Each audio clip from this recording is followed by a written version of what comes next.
यार अभी 15-20 दिन पहले की बात है, मेरे एक फ्रेंड ने मुझे बोला कि मुझे हर महीने 25,000 रुपए इन्वेस्ट करने हैं, तो मुझे कुछ सजेस्ट कर। इससे पहले कि मैं उसे कुछ सजेस्ट कर पाती, उसने मुझे रोका और बोला कि मेरी एक शर्त है। मैं बेस्ट म्यूचुअल फंड्स वाली वीडियोस देख देख के थक गया हूँ, बिकॉज एक साल कोई फंड अच्छा परफॉर्म करता है, उसके अगले साल कोई और फंड अच्छा परफॉर्म करता है, तो मुझे कुछ ऐसे नाम दे जिसके लिए मुझे हर साल दिमाग ना लगाना पड़े और मैं 15 से 20 साल के लिए सॉर्टेड हो जाऊं। तो मैंने उसको बोला why don't you invest in index funds. आजकल मार्केट में बहुत सारे ऐसे फंड्स आ गए हैं जो कि performance wise and risk parameter wise are better than Nifty index, and उनकी जो कॉस्ट है यानी कि एक्सपेंस रेशियो भी कम है। सो इस वीडियो में हम 3 ऐसे इंडेक्स फंड्स देखेंगे जिसमें आप अगले 10 से 15 साल के लिए इन्वेस्ट कर सकते हो। इस लिस्ट में सबसे पहला इंडेक्स है निफ्टी 200 मोमेंटम 30। हम ये भी बताएंगे कि इनमें सबसे अच्छा फंड कौन सा है, लेकिन पहले ये वाले इंडेक्स को थोड़ा सा समझ लेते हैं। Nifty 200 momentum 30 is a smart beta fund which is based on the concept of momentum investing. Let me explain how this works. In simple words, momentum investing में किसी भी स्टॉक का 3 मंथ्स या 6 मंथ्स का जो ट्रेंड है वो notice किया जाता है कि जो प्राइस है स्टॉक का वो अप ट्रेंड में है या डाउन ट्रेंड में। Basically, momentum-based portfolio is constructed believing that investments which have performed really well, relatively well, will continue to perform well, and the investments which have performed relatively poor will continue to perform poorly. In simple words, momentum investing is basically riding an established trend. अब ये Nifty 200 momentum 30 में सबसे पहले top 200 listed stocks का एक bucket बनाया जाता है, उसके बाद उनको मोमेंटम स्कोर असाइन किया जाता है which is based on their past 6 months and 12 months price return. उसके बाद इस स्कोर के अकॉर्डिंग टॉप 30 शॉर्टलिस्ट किए जाते हैं and this portfolio is rebalanced every 6 months. अब ये सुनने में लग रहा होगा कि यार ये इतना इजी कैसे हो सकता है, but let's analyse the past performance of this index and don't worry, हम रिस्क पैरामीटर्स भी देखेंगे। 2005 से अगर आपने इस इंडेक्स पे 1000 रुपीज इन्वेस्ट किया होता तो आज की डेट में 30,000 हो जाता। This is roughly equal to 30 times in 19 years. But how is this in comparison to Nifty 50 index and Nifty 200 index? 2005 से इस इंडेक्स ने approximately 21% का CAGR दिया है, निफ्टी 50 ने 14.7 एंड निफ्टी 200 ने भी इतना ही CAGR दिया है। So return wise of this index is way better than Nifty 50 index. अब देखते हैं रिस्क पैरामीटर्स। रिस्क के लिए we will analyse the drawdown data. इसमें ब्लू वाले line is Nifty 200 momentum 30 index. इस डेटा से क्लियरली दिख रहा है that it is relatively risky as compare to Nifty 200 and Nifty 50.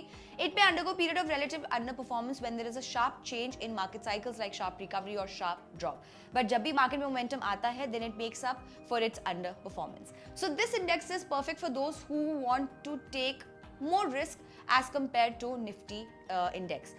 But the returns are worth the risk. इस वाले index में my suggestion would be UTI Nifty 200 Momentum 30 Index Fund. Second index जो मैं आपको recommend करने वाली हूँ works well with the Momentum Index, यानी कि जब डाउन टर्न्स में Momentum Index अंडर परफॉर्म करता है तब ये वाला फंड काफी अच्छा परफॉर्म करता है। This is called Nifty 100 low volatility 30। सबसे पहले देखते हैं ये जो फंड है वो बुल एंड बेयर फेज में कैसा परफॉर्म करता है। इस ग्राफ में I would want you to specifically focus on the bear phases. जो फर्स्ट बेयर फेज है अप्रैल 8 से फेब 9 का, उसमें निफ्टी 50 इंडेक्स 59% गिरा था, Nifty 100 60% and Nifty low volatility index से 49%। सेकंड बेयर फेज तो एक ही महीने का था। Third bear phase which was from August 21 to April 22, उसमें भी निफ्टी लो वॉलेटिलिटी 14% गिरा था which was relatively better than Nifty 50 and Nifty 100 index. Bull market में निफ्टी 50 से कभी अच्छा परफॉर्म करता है तो कभी थोड़ा खराब, लेकिन बेयर मार्केट में हमेशा अच्छा परफॉर्म करता है which is perfect for us because momentum index bear market में हमेशा अंडर परफॉर्म करता है। तो इन दोनों का जो कॉम्बिनेशन है वो काफी सही रहेगा। बट ऐसा क्या है इस इंडेक्स में जो ये बेयर मार्केट में हमेशा अच्छा परफॉर्म करता है? यह बहुत ही सिंपल है। ये निफ्टी टॉप 100 स्टॉक्स में सबको वॉलेटिलिटी के हिसाब से रेटिंग देता है और ऐसे 30 स्टॉक सिलेक्ट करता है जिनकी वॉलेटिलिटी यानी कि स्टैंडर्ड डेविएशन सबसे कम है।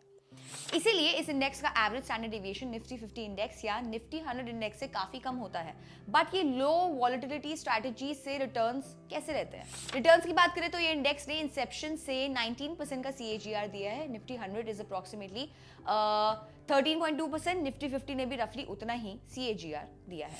सो इस इंडेक्स के ओवरऑल रिटर्न्स भी काफी डिसेंट है and we have seen this index working really well with the momentum 30 index.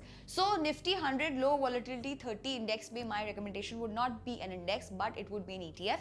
My recommendation would be ICICI Prudential Nifty 100 low volatility 30 ETF. My third and the last recommendation would be Nasdaq 100 index.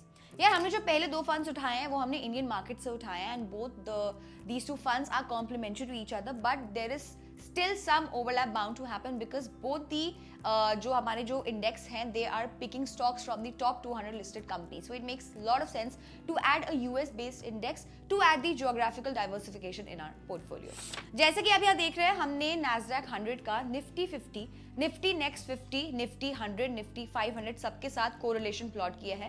Nasdaq 100 का सब indexes के साथ बहुत ही कम correlation है, सो अपना diversification वाला जो objective है वो अचीव हो गया।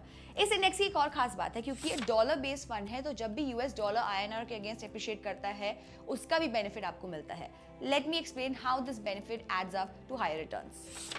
ये ब्लू वाला नैस्डैक 100 इंडेक्स है इन INR एंड ये ऑरेंज वाला Nasdaq 100 index in USD। Just because of INR depreciation or dollar appreciation, on an average 2 to 3% extra is added to the returns.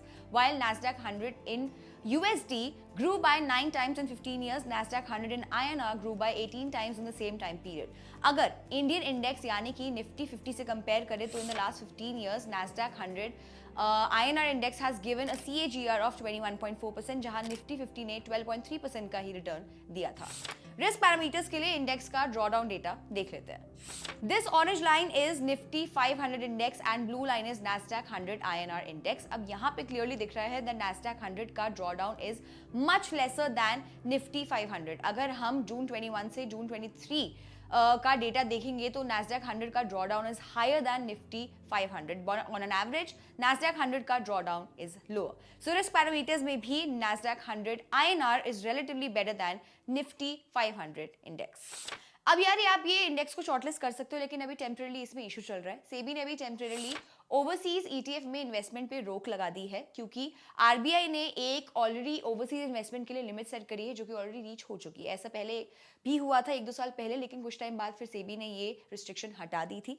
अभी आप इसको शॉर्टलिस्ट जरूर कर सकते हो, लेकिन अभी आप इसमें इन्वेस्ट नहीं कर पाओगे, लेकिन जैसे ही इसकी रिस्ट्रिक्शन हटेगी आप इसमें इन्वेस्ट आराम से कर सकते हो। इसमें भी, इस इंडेक्स में भी my recommendation would be an ETF and इसमें I would recommend Motilal Oswal Nasdaq 100 ETF। So that's it. These are the 3 index funds और ETF which you can consider for the next 10 to 15 years. अगर आप already इनमें से किसी में invest कर चुके हो या कर रहे हो, so please let us know in the comment section। अपना एक्सपीरियंस हमारे साथ जरूर शेयर करिएगा। Till then, be किफायती।